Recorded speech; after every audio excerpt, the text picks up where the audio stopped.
Imagine a seguinte cena. Você tem 16 anos e está prestes a passar por uma experiência que vai mudar completamente a sua vida. Até aquele momento você era feia.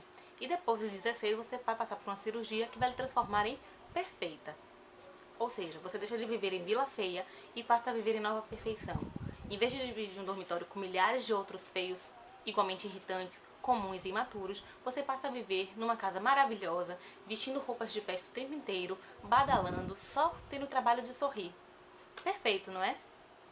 Talvez não. É isso que você vai descobrir com a jovem Telly Youngblood, na série Feios, de Scott Westerfeld. Esse é o livro de hoje. Vamos lá? Do que trata Feios, o primeiro livro da trilogia, ou será uma quadrilogia, do Scott Westerfeld. Eu digo trilogia porque inicialmente seria Feios, Perfeitos e Especiais. Mas aí tem um quarto livro chamado Extras, que eu não sei bem do que se trata, porque eu não quis nenhum spoiler sobre essa série. Já bastava saber que era uma distopia e que falava de aparência. O próprio nome do livro já dá essa dica, né? Feios é um livro que está no meu desafio, 12 livros para 2013. Eu estava enrolando há muito tempo para ler esse livro e finalmente eu disse, a hora é agora. Vamos ler Feios e vamos ler o que o Scott Westerfeld fez com uma distopia escrita no ano de 2005. Uma distopia que usa como foco principal as aparências. Será que é disso mesmo que ele trata nesse livro? Bom, como toda distopia, aqui há um governo forte que determina as regras de convivência naquela sociedade. Telly Youngblood vive na Vila Feia, lugar onde os jovens vivem dos 12 aos 15 anos e 11 meses. Porque quando eles fazem 16, eles passam por uma espécie de cirurgia plástica que modifica completamente a aparência deles e deixam de ser feios e passam a ser perfeitos. Deixam de viver na Vila Feia e passam a viver em Nova Perfeição, que é uma cidade, como eu apresentei no começo, né, marcada pela badalação, pela festa, pelo luxo, pela beleza. Nada em Nova Perfeição lembra a existência de Vila Feia. Então o sonho de todo jovem de Vila Feia é passar a viver em Nova Perfeição. Além desses dois lugares, existem outros espaços nesse universo do Westerfeld apresentado aqui em Feios. Existe a Vila dos Coroas, que é o lugar para onde os perfeitos de meia idade, digamos assim, passam a viver. Então, em Nova Perfeição vivem os perfeitos jovens. Eles passam por essa primeira cirurgia aos 16 anos, passam por umas 2 cirurgias como uma espécie de uma forma de manter essa perfeição. Os traços são completamente modificados e é interessante a forma como Westerfeld descreve essa modificação de traços. Os traços dos perfeitos são delineados de modo a despertar a vontade de que o outro cuide dele. Né? São traços que demonstram a vulnerabilidade, não no sentido ruim, mas no sentido de que as pessoas ficam tão bonitas e os traços são tão perfeitos que você tem vontade de cuidar deles, você não consegue dizer não para eles. Né? Eles são bem recebidos onde quer que estejam. Né? A vontade deles é sempre respeitada a partir daqueles traços que eles passam a apresentar. É bem estranho isso no começo, foi uma distopia que me deu trabalho para entrar. Assim, eu sempre tenho uma dificuldade de entrar na história das distopias, embora eu goste muito desse tema. Mas é porque é uma realidade tão diferente da nossa e ao mesmo tempo tão próxima, e isso choca em alguma medida, que eu tenho uma dificuldade de embarcar na história. Mas uma vez que eu embarco, a experiência é sempre muito gratificante. Eu vim narrando a minha dificuldade com Feios, né, nas redes sociais, porque eu não estava gostando muito da narrativa do Westerfeld, a narrativa não tinha me cativado tanto. E eu precisei chegar até a página, sei lá, 280, eu acho, ele tem 415, para conseguir realmente engrenar na história. E eu já posso adiantar que no final desse livro eu fiquei com muita vontade de saber o que acontece a partir daqui, o que acontece em Perfeitos, que é o segundo livro. Mas vamos focar no Feios. Então, por que o nome é Feios? Porque o foco é Telly Youngblood e a sua condição de feia, já que ela ainda não passou pela transformação. A história começa mostrando justamente a fase antes da transformação da Telly. Né? Telly vive uma vida normal, né, no seu alojamento de feia, sonhando com o dia que ela vai ser transformada em perfeita e que ela vai poder encontrar com seu amigo Paris, que é alguns meses mais velho que ela, portanto já se transformou e já mora em Nova Perfeição. Acontece que nesse tempo que ela está esperando, né, pela transformação, ela conhece Shai, ou Shay, vou chamar de Shai, que é uma menina, né, da mesma idade de Telly, ou seja, ela faz aniversário no mesmo dia que Telly, portanto, vai passar pela transformação no mesmo dia que ela, junto com ela. Só que Telly pensa de uma forma e Shai pensa de outra forma completamente diferente. E aí a gente vê uma coisa muito comum nas distopias, aquele elemento que vem abalar as certezas do personagem principal. Shai é que vai fazer esse papel. Acho que se vocês leram Fahrenheit 451, o Montag, que era o bombeiro, que achava uma grande honra em queimar os livros, porque de fato achava que os livros eram perigosos, tinha certeza, ele via muito tranquilo né, levava a sua vida muito pacatamente, até o dia em que aparece uma moça cujo nome eu esqueci agora, e que começa a lançar perguntas na cabeça de Montag, né?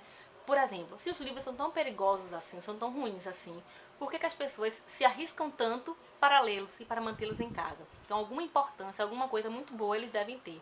É o mesmo caso daqui. Claro que a pergunta é outra, mas a bagunça que a Shai provoca na cabeça de Tali é muito próxima. E Tali, pela primeira vez, começa a se perguntar sobre a perfeição. É claro que essas perguntas que Tali vai se fazer, esse caminho que ela vai trilhar, não vai ser tão fácil assim. Não é uma coisa tão então, né? Uma coisa, Shai pergunta, mexe com abala a certeza dela e ela prontamente passa a se questionar. Não é assim, é uma coisa que vai se construindo lentamente. Uma coisa que eu gostei muito nesse livro é que os capítulos são bem curtinhos. Isso faz com que você avance na leitura muito rapidamente, né?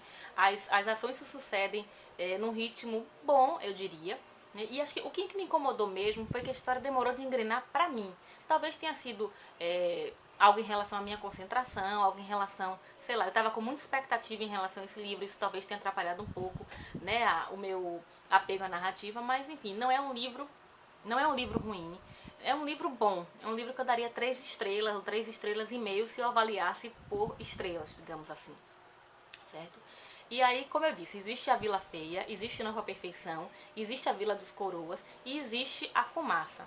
A Fumaça é uma espécie de sociedade à parte. Então, pessoas que viviam em Vila Feia e que não achavam que se tornar perfeitos era a coisa mais maravilhosa e mais importante do mundo, resolviam fugir de Vila Feia e se escondiam nesse local chamado Fumaça. A Fumaça não é uma cidade propriamente, ela não é uma outra, ela é um outro, como é que eu posso dizer?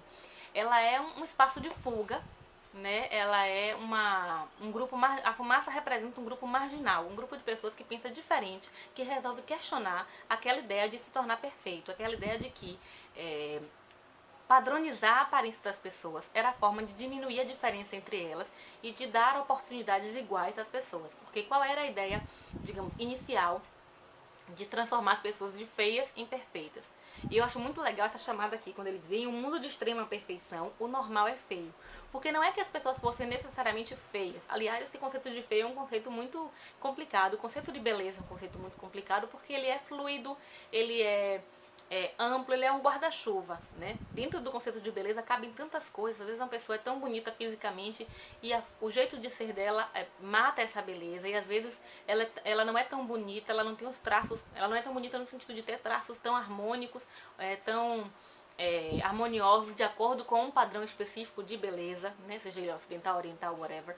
Mas as ações dela a tornam tão bela e não é hipocrisia dizer isso, não é aquela coisa assim. Daqui a pouco vai ter alguém que vai chegar aqui e vai dizer, quem gosta de beleza interior é decorador. Não é isso, gente. A questão é que o conceito de beleza não é único. Assim como você não tem uma verdade, você tem verdades, você não tem uma beleza, porque vai depender muito do seu referencial, do seu gosto, vai depender do conjunto daquela pessoa. Né? Não é só a aparência dela. E mesmo que você pense só na aparência, depende do que atrai o outro, depende do referencial do outro, do que é belo, do que é harmonioso. E esse livro trata muito bem disso, foi por isso que eu fui com toda expectativa para essa leitura, porque era uma distopia, e eu gosto muito de distopias, cada um tem o seu foco, digamos assim, a partir do qual vai trabalhar as questões sociais, as relações humanas, e o foco daqui é a aparência. Mas, e eu acho interessante que eu estava conversando com uma pessoa no Twitter e ele dizia assim, aparentemente, e me perdoem nesse caso a redundância, aparentemente o foco desse livro é a aparência. Mas isso é só aparentemente, porque as reflexões que eles vão trazer são muito maiores do que isso. E realmente, né, a partir da página 280, eu vi muito mais coisa do que a aparência de feios. Por isso que eu fiquei curiosa para saber o que é que tem no livro 2, o que é que eles vão tratar no livro 2. Nós conhecemos, recapitulando, os feios, alguns deles, né, especialmente Tally, Shai e algumas pessoas da Fumaça. Conhecemos alguns perfeitos, como Paris e outros também. Vamos conhecer os especiais. Os especiais são um tipo de polícia, né, um tipo de grupo repressor dos feios e dos perfeitos. São eles que mantêm a ordem naquela sociedade. Eles são são a representação do governo controlando aquele grupo. Eu não quero falar muita coisa, eu tô meio embananada para fazer essa resenha, porque eu não quero falar muita coisa, que eu tô achando que tudo que eu possa dizer é spoiler para essa história. Apesar de saber qual era o foco dessa distopia, eu fui para ela com olhos bem fechados, assim, bem no escuro, sem saber do que se tratava, para que a expectativa não fosse minada por algum spoiler, por algum elemento surpresa que tivesse sido contado. Como eu disse, esse livro tem uma narrativa fluida, rápida, os capítulos são curtos, os diálogos são interessantes, tem os personagens aqui, alguns achei que ficaram bem rasos, mas como tem outros livros e acho que como esse é um primeiro livro, eu acho que a gente pode desculpar o fato de alguns personagens estarem um pouco rasos aqui, porque eu creio que eles vão ser trabalhados de uma forma melhor nos outros livros. Mas tem um personagem muito interessante aqui, que é o David, que é um personagem da fumaça, que vai aparecer mais adiante, que é interessante. David, especialmente os pais do David, que vão ter uma importância crucial no decorrer dessa história. Eu não vou dizer porque, lógico, que vocês vão ter que ler para descobrir. Mas, enfim, quando terminou esse livro, minha sensação foi o seguinte: cadê o segundo para eu ler, porque eu quero saber o que acontece. Não vou dizer que é a minha distopia favorita. Minha distopia favorita ainda é Fahrenheit 451. E acho que vai ser por um tempo. Mas eu gostei, acabei gostando, né? Até comentei no Facebook. E não é que melhorou bastante. E isso fez com que eu tenha... Não que eu vá amar essa série. Não sei se isso vai acontecer. Mas eu gostei do desfecho que ocorreu aqui nesse livro, né, e do gancho para o livro 2. Acho que o autor foi bem inteligente, bem sagaz no gancho que ele deixou para o livro 2. E eu quero saber como é que as coisas... Eu estou bem curiosa para saber como é que as coisas vão se desenrolar. Eu não li imediatamente o livro 2 porque eu queria fazer essa resenha sem a contaminação da segunda história, para não misturar as coisas, tá certo? Sim, eu recomendo a leitura de Feios, apesar de toda a minha crise com essa leitura. Se eu avaliasse livros por estrelas, eu daria 3 estrelas e meia para ele. E acho que é uma leitura muito bacana e que vale a pena. Em breve eu volto com a resenha de Perfeitos Especiais. Acho, só não sei quando, não vou prometer. É isso. Se você leu Feios e quer compartilhar sua opinião, o espaço está aberto. Um beijo e até mais. Tchau.